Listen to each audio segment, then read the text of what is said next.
Shadow of the Colossus. A boy, his horse, and a fair maiden left on the verge of death. It is up to you and your steed to traverse through these forbidden lands and conquer 16 formidable titans known as Colossi. In Shadow of the Colossus, you take control of the young man with no name. Over time, the community and Mr. Ueda have confirmed, and you have come to call him Wander. Wander and his trusty steed Aggro come to the Forbidden Lands to strike a deal with a forgotten deity named Dorman from a past civilization. You strike the deal with him in return to bring the woman you brought along with you back to life. The agreement is that Wander must slay 16 large colossi, which serve as the main bosses of the game, and mostly the main objective. And with each and every colossi you defeat, instead of having a sense of triumph, you are given a heavy sense of sadness. Whenever you topple these large beasts, thinking about it now, we are honestly an aggressor invading these sealed off lands, disrupting the flow and balance of everything there. For every triumphant battle, we are pierced by dark tendrils that come out of the corpse of the colossi, which serve as a subtle foreshadowing of the fate of our main character.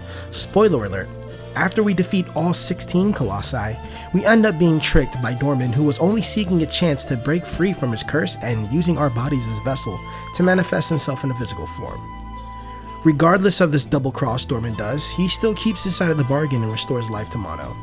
While all of this is happening, outside forces are at play leading up into this climax. A grand shaman named Amon arrives in time to reseal Dorman and cleanse Wander of the possession, but it comes at a high price. Wander reverts back to infancy and is sealed off in the Forbidden Lands with Mono, leaving them cut off from any form of civilization. That's about it when it comes to the narrative. Let's talk about the gameplay and collectibles. Not to oversimplify this masterpiece, traveling from point A to point B is the name of the game here. Simplicity at its finest, well, like I brought up before, and in all honesty, the simplicity of this game is its greatest strength. The usual cluttered UI in most platforming adventure games is streamlined down to 2 meters in Shadow of the Colossus: your health and your stamina.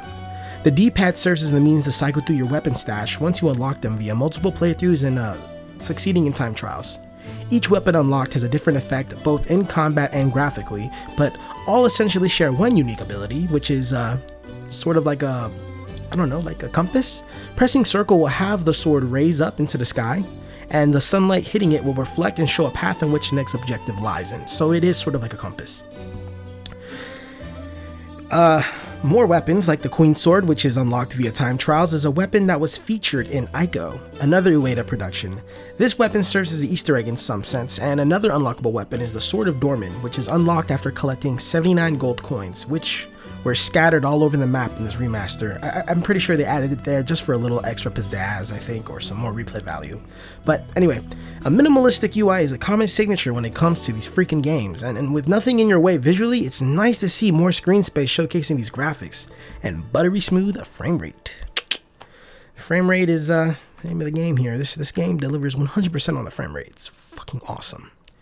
Visuals. Speaking of the frame rate and the graphics, the visuals of Shadow of the Colossus.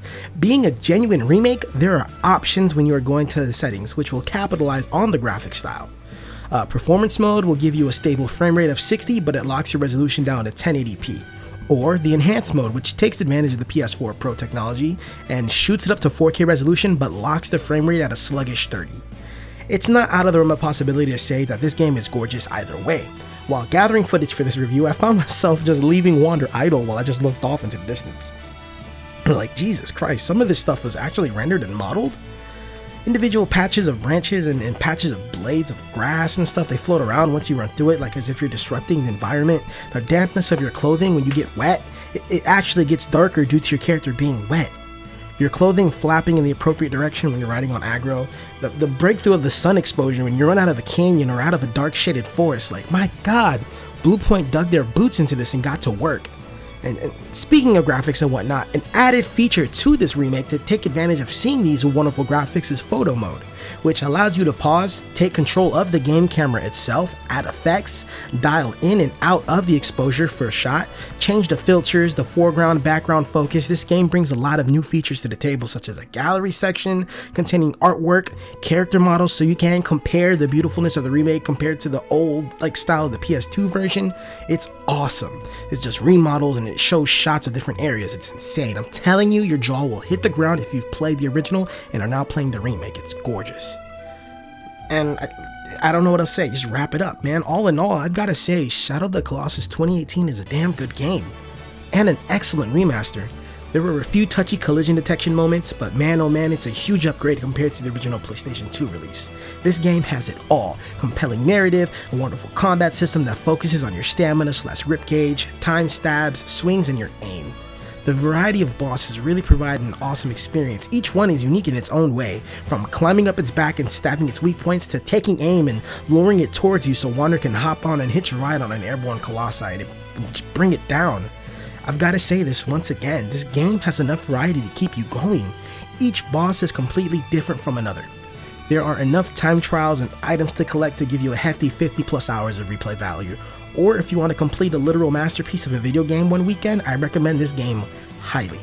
I've done a value system before, but I guess I'll just make a really decent new one now. It's going to be scaled from 1 to 5. 1 being a bad game, don't even bother with it. 2 being a decent game, pick up to play for a short burst. 3 being a good game, definitely beat it.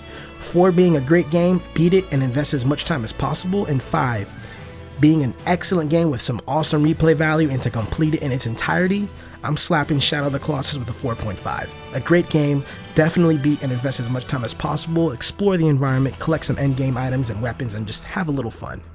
4.5 out of 5. It's been your boy Big Red. I will see you soon. Please like, share, and subscribe. Take it steezy. I'm out.